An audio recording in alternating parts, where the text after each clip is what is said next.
जय हिंद। नमस्कार दोस्तों, मैं हूं चंद्रिका कुमार और आप मेरे साथ देख रहे हैं अपडेट विद सीके।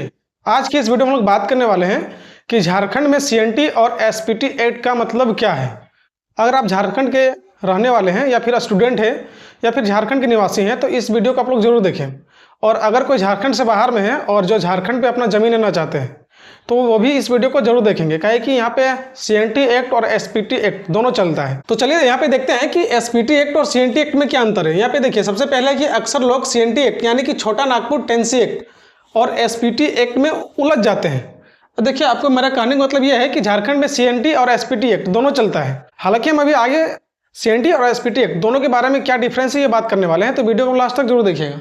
अब यहाँ पे देखिए आगे क्या है। तो सबसे पहले यहाँ पे देखिए सीएनटी एक्ट। ये सीएनटी एक्ट 1908 में लागू हुआ था। कब लागू हुआ था? ये 1908 में।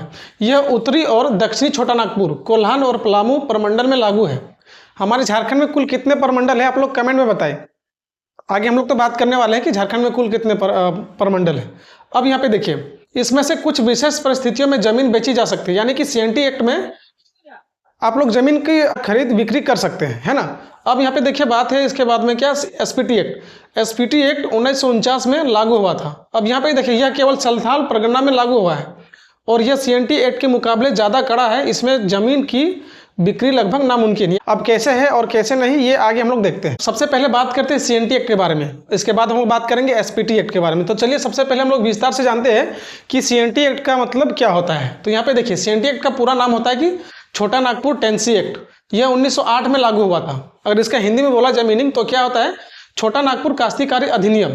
अब यहाँ पे देखिए इसके बाद में क्या है कि झारखंड के इतिहास और यहाँ की जमीन की सुरक्षा के लिहाजे से यह सबसे महत्वपूर्ण कानून माना जाता है। इस एक्ट को आदिवासी का मैग्ना कार्टा भी कहा जाता है, क्योंकि इसमें पहली बार आदिवासियों के जमीन के अधिकारों का कानूनी मान्यता मिला। कब मिली थी ये?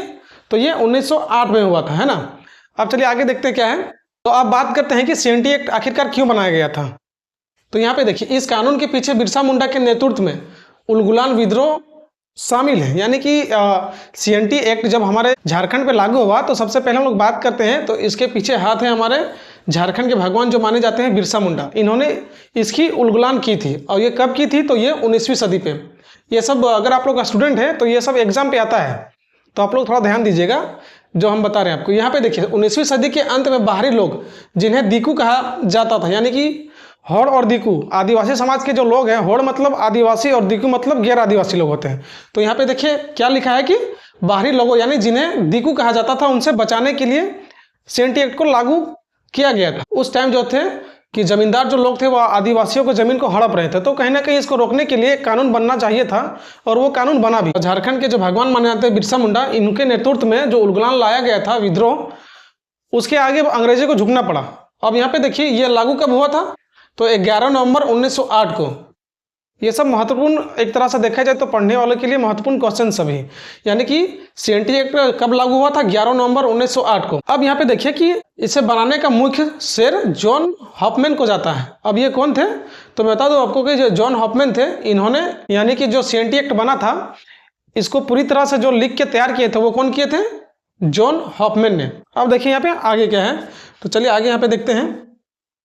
अब यहाँ पे देखिए सीएनटी एक्ट कहाँ कहाँ लागू होते हैं। हमारे झारखंड राज्य में टोटल 5 प्रमंडल है। सबसे पहले कौन सा है? पलामू प्रमंडल, उसके बाद उत्तरी छोटा नागपुर प्रमंडल, दक्षिणी छोटा नागपुर प्रमंडल और कोल्हान प्रमंडल, एवं लास्ट में है संथाल परगना प्रमंडल। अब यहाँ पे देखिए हम लोग सीएनटी एक्ट की बात किया जाए तो सीएनटी एक्ट महज 4 प्रमंडल में लगता है। यहाँ पे संथाल परगना पे सीएनटी एक्ट नहीं चलता है। अब यहाँ पे देखिए कौन कौन से प्रमंडल पे सीएनटी एक्ट चलता है, तो वो हो गया पलामू प्रमंडल, उत्तरी छोटा नागपुर प्रमंडल, दक्षिणी छोटा नागपुर प्रमंडल और कोल्हान प्रमंडल। अब देखिए यहाँ पे बात किया जाए कि ये चारों प्रमंडल पे जो है सो सीएनटी एक्ट लागू है और संथाल परगना को यहाँ पे सीएनटी एक्ट पे नहीं रखा गया है। हालांकि हम लोग आगे बात करने वाले हैं कि जो है सो संथाल परगना इसको एसपीटी एक्ट में रखा गया है और इसका रखने का कारण क्या था हम लोग सारा कुछ आगे जानने वाले हैं। फिलहाल हम लोग पहले सीएनटी एक्ट की पूरी पड़ताल कर लेते हैं, उसके बाद हम लोग जाएंगे एसपीटी एक्ट। अब यहाँ पे देखिए पलामू प्रमंडल मुख्यालय कहाँ है? तो ये मेदिनीनगर है। अब यहाँ पे जो आप देख रहे हैं पलामू प्रमंडल, इसमें कितने जिले हैं? तो टोटल इसमें 3 जिले हैं। कौन कौन से जिले हैं? पलामू, गढ़वा और लातेहार। ये प्रमंडल झारखंड का सबसे छोटा प्रमंडल माना जाता है। क्योंकि इसमें महज 3 जिले शामिल है। अब यहाँ पे देखिए इसके बाद कौन सा प्रमंडल आता है, तो उत्तरी छोटा नागपुर प्रमंडल। उत्तरी छोटा नागपुर प्रमंडल का मुख्यालय हजारीबाग है और इसमें कितने जिले शामिल हैं, तो यहाँ पे देखिए चतरा, हजारीबाग, कोडरमा, गिरिडीह, रामगढ़, बोकारो और धनबाद, यानी कि टोटल इस पे 7 जिले शामिल हैं। और ये 7 जिले के चलते यहाँ पे ये झारखंड का सबसे बड़ा प्रमंडल माना जाता है, किसको, उत्तरी छोटा नागपुर को। अब इसके बाद है दक्षिणी छोटा नागपुर। अब इसके देखिए यहाँ पे देखिए कि दक्षिणी छोटा नागपुर का प्रमंडल मुख्यालय कहाँ है, तो ये रांची है। अब इसमें कितने जिले आते हैं, तो इसमें लोहरदगा, गुमला, सिमडेगा, रांची और खूंटी। अब इसके बाद में आता है कोल्हान प्रमंडल। कोल्हान प्रमंडल का मुख्यालय कहाँ है, तो चाईबासा है। ये सब अगर आप लोग स्टूडेंट हैं, मैं बार बार बता रहा हूँ कि आप लोग स्टूडेंट हैं और कंपटीशन की तैयारी कर रहे हैं, तो कहीं ना कहीं झारखंड जीके से ये सब सवाल पूछा जाता है, तो आप लोग इसको थोड़ा बारीकी से समझिएगा। अब इसके बाद देखिए यहाँ पे कौन सा प्रमंडल आता है, तो ये है कोल्हान प्रमंडल, यानी कि इसमें कौन कौन से जिले हैं, पश्चिमी सिंहभूम, सरायकेला, खरसावां, पूर्वी सिंहभूम। अब इसके बाद यहाँ पे देखिए संथाल परगना प्रमंडल, इसका मुख्यालय कहाँ है, दुमका। इसमें कौन कौन सा जिला आता है, जामताड़ा, देवघर, दुमका, पाकुड़, गोड्डा, साहेबगंज। हालांकि यहाँ पे मैं आपको बता दूं कि ये संथाल परगना है और यहाँ पे CNT एक्ट नहीं है। आगे हम लोग जानेंगे कि क्यों नहीं है। तो अब हम लोग बात करने वाले हैं कि CNT एक्ट की मुख्य धाराएं क्या है। जैसे CNT एक्ट लागू हो गया है तो इसको कौन से धाराएं में रखा गया है और इस पे कौन कौन सी धाराएं काम करती है, तो चलिए हम बात करने वाले हैं। ये देखिए यहाँ पे क्या है कि इस कानून का मुख्य उद्देश्य जमीन के अवैध हस्तांतरण को रोकना है। इसकी कुछ प्रमुख धाराएं भी रखी गई है, तो क्या क्या है चलिए यहाँ पे देखते हैं। देखिए सबसे पहले ये धारा 46, सबसे महत्वपूर्ण धारा यहाँ पे 46 है। अब देखिए ये किस तरह सा है, तो यहाँ पे देखिए यह आदिवासियों की जमीन को गैर आदिवासी को बेचने पर रोक लगाती है। यानी कि ये जो धारा है 46 धारा, ये आदिवासी की जमीन कोई दूसरे को नहीं बेच सकता है, यानी कि अगर आदिवासी तो ही बेचा जा सकता है। अब ये देखिए आदिवासी जो दूसरे आदिवासी को बेच रहा है जमीन, तो उसमें भी कंडीशन है, किस तरह से ये आगे देखते हैं। तो यहाँ पे देखिए एक अनुसूचित जनजाति यानी कि ST का व्यक्ति अपने जमीन को केवल अपने ही जिले के दूसरे ST व्यक्ति को बेच सकता है। यानी कि अगर कोई ST है और वो दूसरे ST को जमीन बेचना चाहते हैं तो वो उसी के जिले के अंतर्गत का होना चाहिए। अगर वो उस जिले के बाहर का है तो फिर ऐसे में वो जमीन बेच नहीं सकता है ना।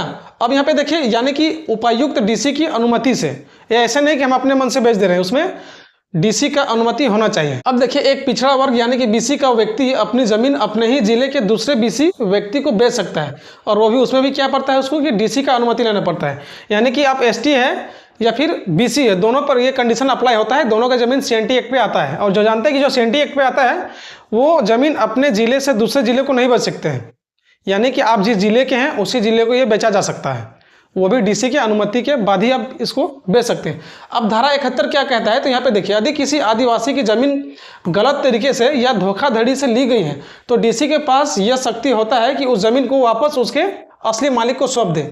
यानी कि आदिवासी का जमीन आप किसी तरह से धोखाधड़ी से ले लेते हैं और वो अगर इस पर केस करते हैं तो बिना कोर्ट के DC के आदेश से ही उस जमीन को उसको वापस किया जा सकता है। आप समझ सकते हैं कि CNT एक्ट का कितना वैल्यू है, कितना महत्व है। अब इसके बाद देखिए यहाँ पे क्या है कि जमीन का स्वरूप, कोई भी व्यक्ति खेती की जमीन को लेकर उस पर बिना अनुमति के बड़ा निर्माण या व्यवसायी उपयोग नहीं कर सकता है। इस जमीन को अगर कोई ले लेता है तो उस पर बिना अनुमति के वो कुछ कर नहीं सकता है, यानी खेती के अलावा उसमें और कुछ किया नहीं जा सकता है ना। अब देखिए आगे क्या है, तो यहाँ पे देखिए आज के समय में CNT एक्ट का किस तरह से पालन किया जा रहा है, और आप बता सकते हैं कि आपके आसपास में क्या अभी चल रहा है, CNT एक्ट की जमीन पर किस तरह से खरीद बिक्री चल रही है, कमेंट पे आप लोग जरूर बताएंगे। अब यहाँ पे देखिए CNT एक्ट झारखंड के मूल निवासियों यानी कि आदिवासी और पिछड़ों की पहचान और उनकी संपत्ति की रक्षा करता है। यानी कि झारखंड में जो ST और BC कास्ट कैटेगरी के लोग हैं उनका देखा जाए तो उनके लिए कहीं ना कहीं ये CNT एक्ट रक्षा उनकी जमीन का करता है।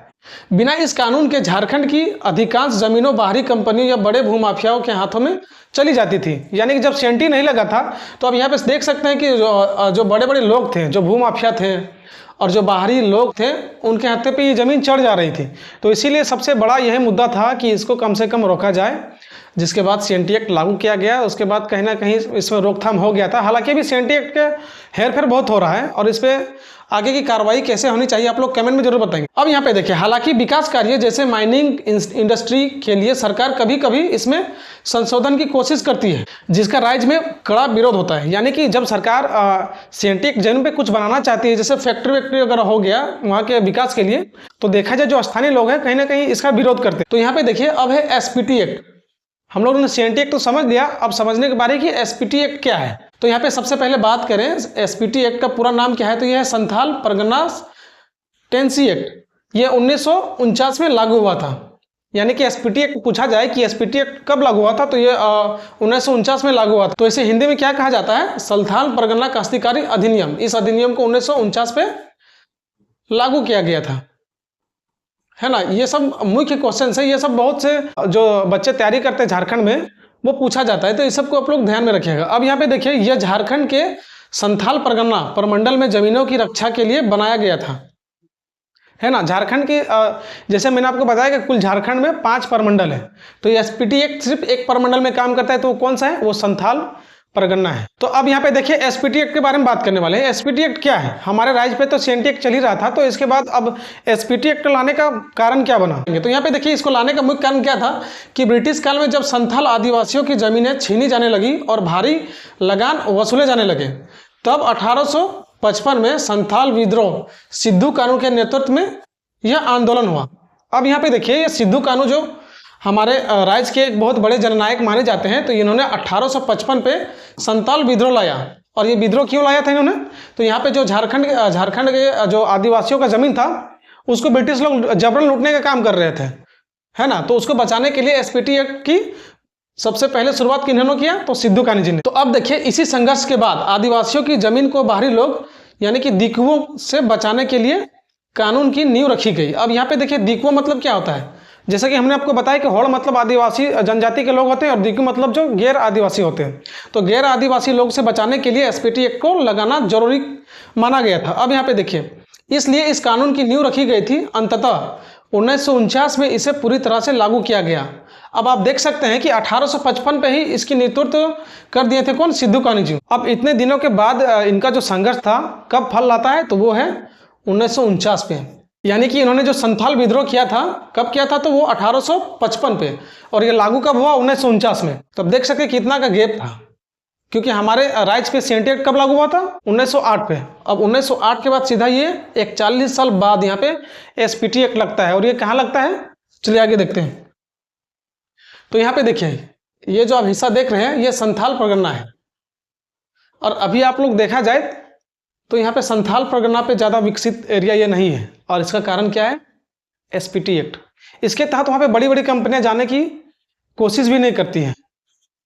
ये इतना खतरनाक ये एसपीटी एक्ट है कि ये आपकी समझ से भी परे हो सकता है। अगर आप बाहर से हैं और आप चाहते हैं कि हम झारखंड में आकर जमीन ले लें, तो वैसा नहीं हो सकता है। इतना खतरनाक यहाँ पे एक्ट लगा के पहले से रखे हैं हमारे झारखंड के पूर्वज। अब यहाँ पे देखते हैं कि एसपीटी एक्ट कहाँ लागू होता है। जैसा कि मैंने आपको बताया कि संथाल परगना, यह अधिनियम झारखंड के संथाल परगना के 6 जिलों में लगता है। तो ये 6 जिले कौन कौन से हैं, दुमका, देवघर, गोड्डा, साहिबगंज, पाकुड़ और जामताड़ा। तो आप लोग देख सकते हैं कि टोटल 5 प्रमंडल हमारे झारखंड पे हैं, जो एसपीटी एक्ट सिर्फ संथाल परगना पे लगता है। बाकी में सब लगता है कौन सा, सीएनटी। यानी कि 4 प्रमंडल जो पलामू प्रमंडल, उत्तरी छोटा नागपुर, दक्षिणी छोटा नागपुर, कोल्हान, ये चारों पे सीएनटी एक्ट लगता है। और सिर्फ ऐसा संथाल परगना एक प्रमंडल है जहाँ पे एसपीटी एक्ट लगता है। ये बहुत ही खतरनाक एक्ट है। अब यहाँ पे देखिए कैसे खतरनाक है, तो हम लोग आगे देखने वाले हैं। अब यहाँ पे देखिए एसपीटी एक्ट की मुख्य विशेषताएं हैं। एसपीटी एक्ट की सबसे बड़ी ताकत इसकी धाराएं हैं जो जमीन की खरीद बिक्री पर कड़ी पाबंदी लगाता है ना। इसके बाद में क्या है कि जमीन का हस्तांतरण, इस कानून की सबसे महत्वपूर्ण बात यह है कि खास या रेती, यहाँ पे देखिए खास या रेती जमीन को बेचा नहीं जा सकता है। यानी कि आप रेती भी है और खास भी है, और आप चाहते हैं कि हम अपना जमीन बेच दें, तो ये नामुमकिन है। यानी कि ना इसको गिरवी रख सकते हैं, ना दान दे सकते हैं और ना बेच सकते हैं। तो इस एक्ट क्यों बना गया था इस एक्ट को, तो यहाँ पे देखिए कोई भी रेती किसान अपनी जमीन किसी गैर आदिवासी को नहीं दे सकता है। अब यहाँ पे देखिए अगर कोई आदिवासी समाज का आदमी है और अब वो चाहता है कि हम अपने जमीन को किसी और को दे दें, तो वो भी नहीं कर सकता है ना। यहाँ तक कि वो गांव का जमीन अपने दूसरे गांव को, व्यक्ति को भी आसानी से नहीं दे सकते। देखिए हम लोग सीएनटी जमीन की जब बात कर रहे थे तो उस पर यह रखा गया है कि आप एक ही जिले के अगर हैं, आप बेचा खरीदा जा सकता है। लेकिन एसपीटी एक्ट में इसका उल्टा है। यहाँ तक क्या है कि ये उसमें तो पूरा जिला था, लेकिन एसपीटी एक्ट में अगर वो जमीन है तो आप अपने दूसरे गाँव को भी नहीं बेच सकते हैं। आप समझ सकते हैं कि कितना ये प्रभावशाली एक्ट को बनाया गया है। आप अपने गांव के आदमी को, दूसरा गांव के आदमी को आप सोचें ना कि हम अपना रेती का जमीन बेच दें, मेरा खुद के नाम पे है, मेरा खतियान है, तो वो भी आप नहीं कर सकते हैं, है ना। अब यहाँ पे देखिए, तो जमीन का स्वरूप, आप अपनी खेती की जमीन का स्वरूप नहीं बदल सकते। जैसे खेत को व्यावसायिक परिसर बनाना, हालांकि हाल ही के वर्षों पे इसमें कुछ संशोधन की चर्चा हुई है। अगर किसी जमीन गलत तरीके से हड़प ली गई है तो उपायुक्त डीसी के पास उसे वापस दिलाने का पूरा अधिकार रहता है ना। यानी कि किसी, ये भी जमीन एसपीटी एक्ट में जो जमीन आया है और किसी के जमीन को हड़प लिया गया है, तो डीसी के पास पूरा अधिकार है कि इस जमीन को जिसके मालिक है उसको सौंपा जा सकता है। तो अब देखिए, चलिए आगे क्या है। अब यहाँ पे देखिए कि एसपीटी एक्ट के महत्व क्या है। यह कानून संथाल परगना की सांस्कृतिक पहचान और आदिवासियों के अस्तित्व को बचाए रखने का एक कवच है। यानी कि ये एसपीटी एक्ट जो है वो एक तरह से देखा जाए तो संथाल को बचाने का काम किया है। अब कैसे किया है ये देखते हैं। यहाँ पे देखिए, यह सुनिश्चित करता है कि जल, जंगल और जमीन स्थानीय लोगों का ही अधिकार बना रहे।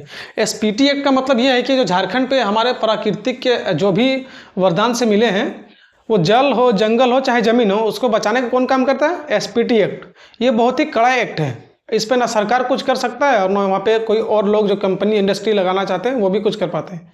अब कैसे नहीं सरकार कुछ कर पाता है वो बात करते हैं। अब यहाँ पे देखिए कि समय समय पे सरकार इसमें संशोधन की कोशिश करती है ताकि विकास कार्यों जैसे औद्योगिक या फिर सड़क निर्माण के लिए जमीन ली जा सके। लेकिन स्थानीय लोग स्तर पर इसका भारी विरोध करता है क्योंकि लोग इसे अपनी पहचान से जोड़कर देखते हैं। अब यहाँ पे देखिए, सरकार तो चाहती है कि वहाँ पे फैक्ट्री बने, रोड बने, लेकिन इसका वहाँ के स्थानीय जो लोग हैं विरोध करते हैं। और विरोध क्यों करते हैं? ताकि उनका जल, जंगल और जमीन बचा रहे। इसी के लिए वहाँ के लोग जो है सो प्रोटेस्ट करते हैं जब भी सरकार वहाँ पे कोई योजना का लाने का प्रयास करता है। तो आप लोग देखिए शुरू से लास्ट तक इस वीडियो को, तो आप लोग बिल्कुल ही समझ गए होंगे कि सीएनटी और एसपीटी एक्ट में क्या अंतर है। आप लोग चाहते हैं कि इसी तरह के वीडियो हमेशा हमारे चैनल के माध्यम से आपको मिलते रहें, तो इस चैनल को सब्सक्राइब जरूर कीजिएगा। मिलते हैं इसी तरह के वीडियो में, तब तक के लिए जय हिंद।